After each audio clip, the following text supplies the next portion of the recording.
What's up mga badeng? So yan na naman kita, maluto kitang ngunyaning punaw, tanang punaw si mama kasuod ma. So ang inot ang gigibuhon, syempre huhugasan ang punaw malamang.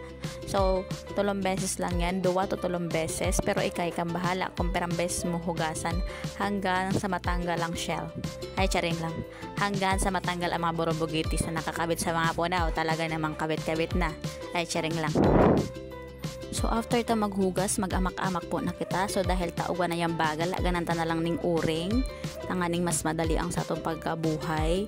Nahiling nindo, may plastic ako. Syempre artihon ako be, ano man sa imo. Charis lang. So ayan na nga, maglagay na tayo ng uling. Uy! Tapos, tanga madali ang buhay ta. Si mini electric fan ta ang gamiton ta. Oh, grabing function kaya. Mag-order na ka man sa TikTok shop ko. Ay, charis lang. Pag-amak na siya, ilag muna ang kawali, tapos painiton muna ang kawali hanggang sa mag-init ang payo mo. Pag mainit na ang kawali, lagan muna ning lana. Ano pa man ang ilalag mo, alangan ika. Charis, yan ang mga sangkap ta bawang sibulya sa kalaya. Tapos ilaag na ang bawang, alangan man, isang ilalaag mo dyan. Pagkatapos kang bawang, anong sunod na ilalaag? Siyempre, ang sibuyas, salat lang, tayo ilalag ko na yan at yan. O yan na nga, nilag ko na ang sibuyas. Pagkalaag mo ba kang sibuyas, siyempre hahaluon mo yan, ano pa man. Pagkalaag mo kang sibuyas, ano pa ang isusunod mo?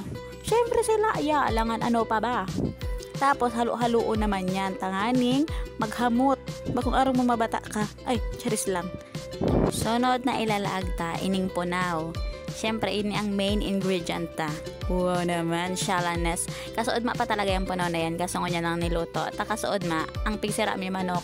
Siyempre, nagada ka si manok ni Papa. Kaya binuno mi na. Alangan man, di siya alam panira mi.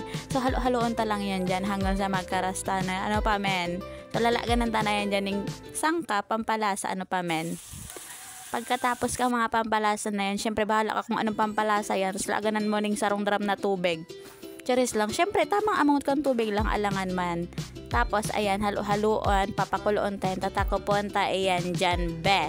Tapos, habang habang napapakulo kita, magkawat-kawat mo na sa mga miming-miming na ni, talaga naman, nakirukuyot. Diyos ka mga consumption yan, be. Grabe.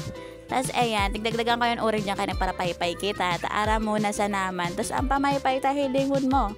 Takop yan kang biskwit. Talaga naman, nagtitios kita dahil nalobat si sa tong mini fan. Pero talaga naman na functional. So ayan na nga guys. Tapos hinihiling ko ang panahon magayunon. Pero habang nagbo-voice over ako nagtatagiti na. Grabe naman talaga ang panahon. Bago mga utak ang babae. Ay charis lang. So nagkulo na panahiling kibot-kibot na dyan ang tubig. Oh, malapat. Tapos pag nanamitan nito na medyo malabsay, lagan ng tubig dagat na nga sarambalde. Ay kimi lang.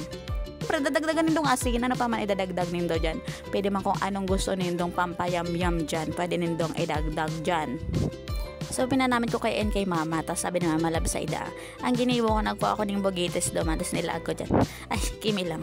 Siyempre nagkuha ako ng asin, tapos nilaaganan ko dyan. Tangani, mas lalo siyang magnamit-namit. Tapos, yun na yan, luto na yan. Pakakulo ng sarong beses pa, luto na yan, hilingon nindo.